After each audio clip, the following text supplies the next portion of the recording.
Venice in 1262 was an oligarchy. The richest merchant families sat on the Great Council. They controlled the city, they controlled the laws, and they had built their fortunes through trade across the Mediterranean. Families like the Contarini, Morosini, Dandolo, and Loredan appear again and again and again and again in the records. By the mid-1200s, these families had consolidated their power into law. In 1171, Doge Mikuel was assassinated. Official records blame his military failure, but the true rupture likely lies deeper. In 1164, Venice opted to issue a public loan. The Rialto in Venice was the main market. Every day, goods would pass through, salt, fish, grain, and the Venetian state collected taxes. The loan created by the Doge Mikuel was public, and it was secured against increased revenues from the Rialto market. He basically demanded that these wealthy patrician families give the state the loan. This is effectively the earliest bond mechanism. He takes this loan to fund a war with the Byzantine Empire. At this point, the merchants are happy. The emperor in Constantinople had been cracking down on their market activities, so they agreed to fund the state. Venetian traders had been basically establishing colonies inside of the Byzantine Empire, and the Greeks were pushing back. Doge Vitale II Miguel launches the expedition, and it's a disaster. Everybody on the ship gets plague. The Byzantines just refuse to engage with battle. The Venetians linger, and while they're waiting, thousands of people die on the boat of plague. The fleet limps back to Venice, and Doge Mikuel is blamed and assassinated. The state can no longer afford both civic expenditure and merchant wars in the Eastern Mediterranean. Fighting wars for trade dominance has drained the Venetian treasury. His assassination was the cleanest way for Venetian dynasties to restructure power, and they used the cover of defending Venice from the Byzantine Empire, the one who ignored their ships and let them get plague. Very threatening. It's great cover for consolidating more oligarchy control. Until this point, Venice had a popular assembly called the Concho. Citizens could gather in St. Mark's Square to acclaim laws or candidates for office. The patrician families claim the chaos proved that this popular participation was dangerous. They argue that only leading families can ensure stability, and they replace the Concho with the Great Council. Membership of the Great Council is restricted to only these wealthy families.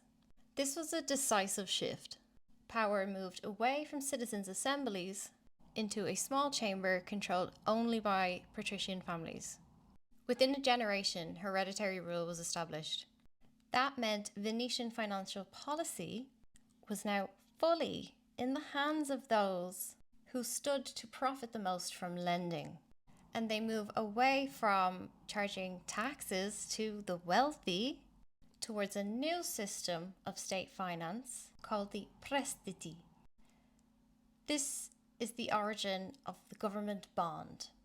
The prestiti are compulsory loans. Instead of a simple, hey, wealthy person, you need to give some of your wealth over to the state in taxes, which the wealthy people do not like, these first government bonds are loans from the wealthy to the state. The Great Council passes a law.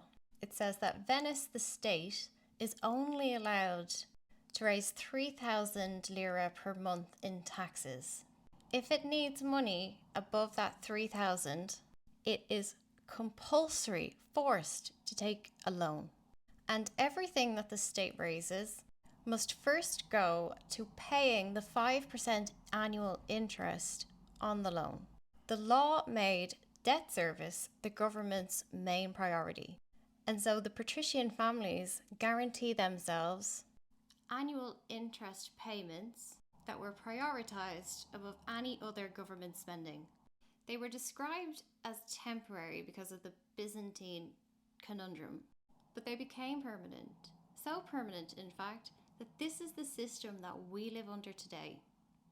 The structure of the prestiti is the same as modern government bonds. The bondholders are these patrician families who control the Great Council. Lawmaking power and creditor power sat in the same hands. Administration of this system was handled by a new thing called loan officers, ufficiali ali prestiti in Italian. These ufficiali swear an oath. Their job is to collect taxes from the plebs and use them to pay creditors first. The patrician families in Venice built a financial system that has evolved into what we know today, where the state guarantees interest payments to the bond markets, to private creditors, to shareholders, to patrician families, and that takes priority over everything else. I have written about this on my Substack, alimacforever.substack.com. The article is free to read, but if you can become a paid subscriber, this helps me a lot and enables me to keep my work free for everybody who maybe can't afford to become a paid subscriber. If you click my link in bio, there's also an option to tip me. I like tips. But you can also buy my previous essays. I release one essay once a month on top of my Substack. This is not the same content, it's different stories. At the moment, I'm raising money for Gaza, and I'm asking you to please, if you can afford it, buy my August essay. The theme of the month is bonds, hence the Venetian backstory. But to skip to the end of the book, bonds in Ireland are being used at the moment to fund the Israeli genocide. This essay explains to you how that works in simple, clear terms. The money raised from this essay is being split. Half is going to direct aid to families in Gaza who need food now, and half is going to Tech for Palestine. So the essay is £15, but it's worth it. From the same link in bio, you can also access my Discord. This is free. I hang out here legitimately every day. I'm like addicted to this app. It's the best place to contact me and make friends with similar interests if you like my content. I provide the community in Discord with talking points, templates, and tasks. So it's a really great way to get involved if you feel like the world is on fire, how can I help? Start here. Send this email, especially if you're Irish.